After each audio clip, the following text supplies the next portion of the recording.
no father in a household where there is child support. Right. Right. Okay. And the ones there, the state still want their money too. Yeah. That's a no-win battle. And that creates a real problem. And of course, what we'll do, we'll take this second commercial break, and we'll be back with our audience following this very, very short commercial break.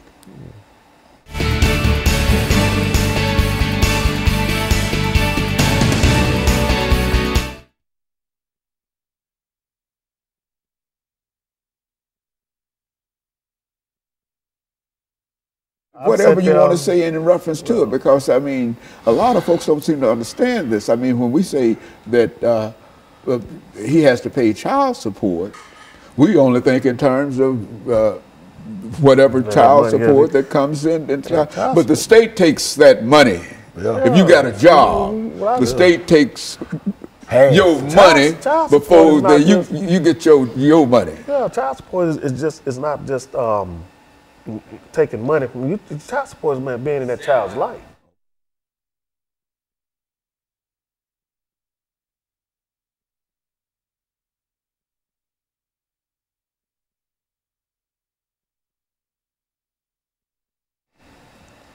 Thank you, and welcome back to the final segment of the show for today.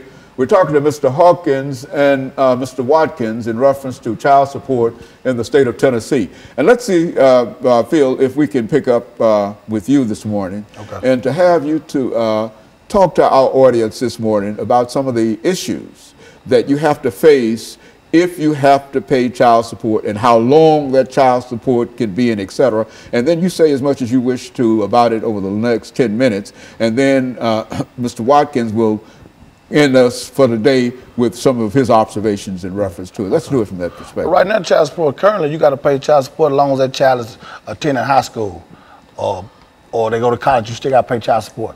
And which in terms of that, it hurts the father, it hurts the whole family. We're trying to keep families together. We keep unity in the family, the mom and dad not arguing, everybody having, getting along. The kids can be more productive going to school. They're not listening to argument all night.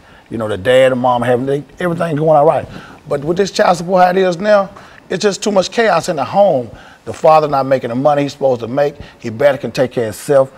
Then the state taking half his check, so he coming home with a half a check to take care of his family of 3 and 4. So that leads them to a broken cycle of despair. I mean, alcoholism, drug addiction, all that, comes in a part of it, because the man get to the man, what can I do? I'm just out here, And we're just trying to change a lot of that. We got a program now. We're trying to do it 90 days. Get each father 90 days. No child support. 90 days to get themselves together. Get a job, get yourself together, stand up. And then the child support can start taking something out. Work out a little modification program with the father, but you can still get a mother $100 a month. But that's a whole lot better than taking a man, half a man check. It's giving a man some kind of hope that he can be productive, he can go home, he can buy his kids a decent pair of shoes, diapers or whatnot. But right now, how they got it, we just losing battle. We have to reform this. And so, Mr. Watkins, there are a large number of men, not only African-American men, but specifically we're concerned about African-American men today in reference to what we're talking about here. But there are a large number of African-American men that get caught up in this system of child support. If they get a job, you're telling us, then whatever that pay is, the state intervenes and takes part of that money before he could get the. Is that what we're saying here? Yes. Talk about that. When a man comes, goes to court, I've been in court situations where a judge actually told me, I'm living in the household with my kids, the mother and everything, and asked me was I paying child support, and I said, yeah. I'm thinking they're going to say, okay, you in the household, so we're going to stop it. He asked the mother, was he helping? He told me, yeah. Turn around, the judge told me keep paying. That's just one of the situations. Another situation is when a woman can call, a man can get out of jail. After he done his 81 days, 82 days, he can get out of jail, and they'll give him a review date to go back to court.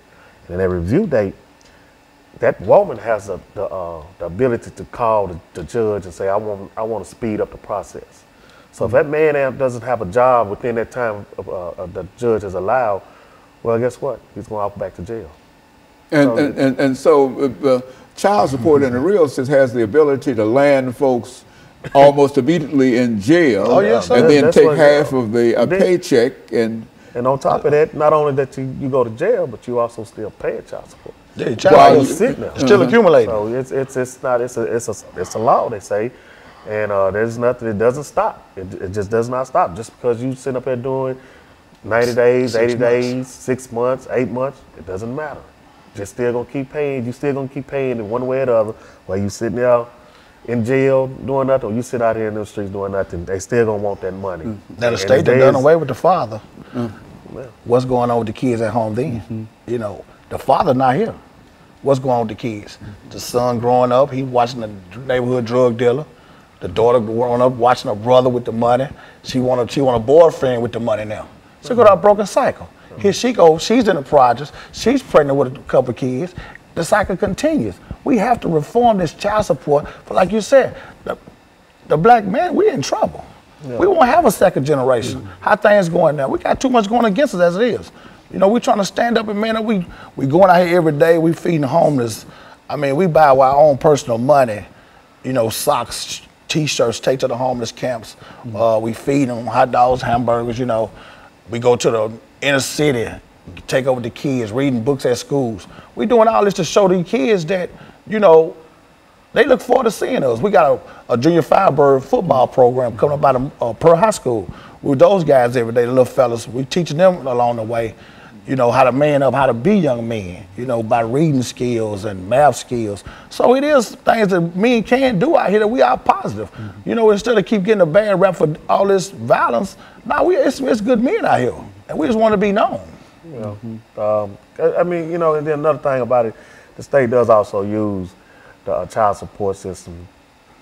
They make it seem like it's benefit the woman, but they also what is also doing is manipulating her to get that man out the house because they'll tell the woman, okay, well, if he's not, well, we're gonna make him pay, or we're gonna send him to jail. And by the time the woman's got fed up with so much stuff, you know, her mind is going in a whirlwind, and she's looking like, oh, what am I doing? What am I doing? So when the arguments start inside that household, when that fighting starts in the household, then that man is pushed out that household, and if he starts getting on his feet trying to do better, that woman gonna want a piece of it right now. And say, well, he got it, we need to go get it right now.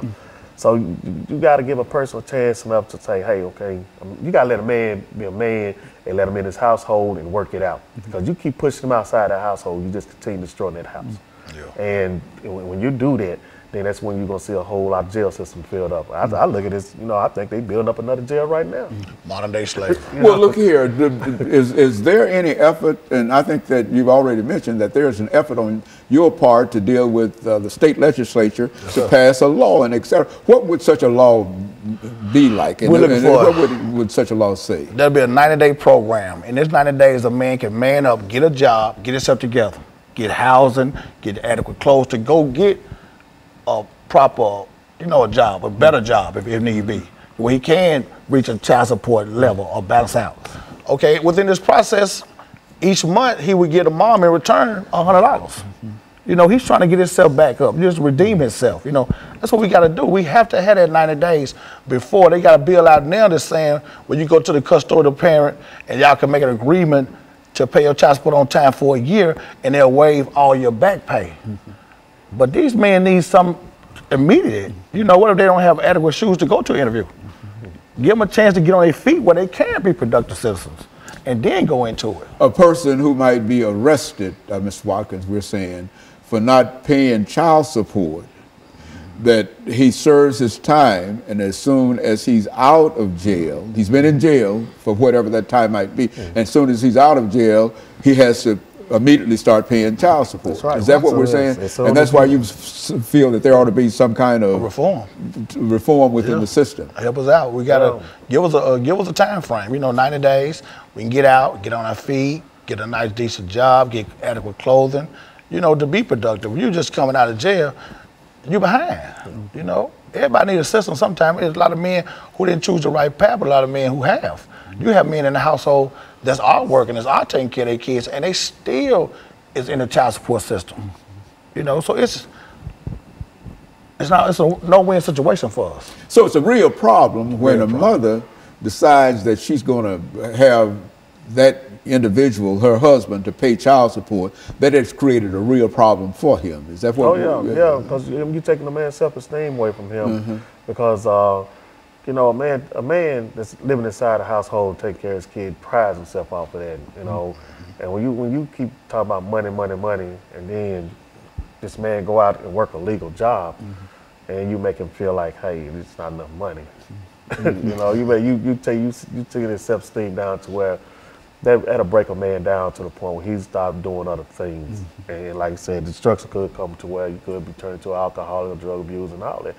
And it's just a lot. It's a wide variety of things that could happen. And that's why we're like, okay, let's see if we can get together and talk to the mayors, the governors, legislators, and stuff to see how we can get the man and the woman back to working together as one to bring it back to the household and build these households up and build these kids back up to where it's supposed to be. And so over the last 10 seconds we have here, so that's the objective of your organization, to sort of bring the state legislature and others together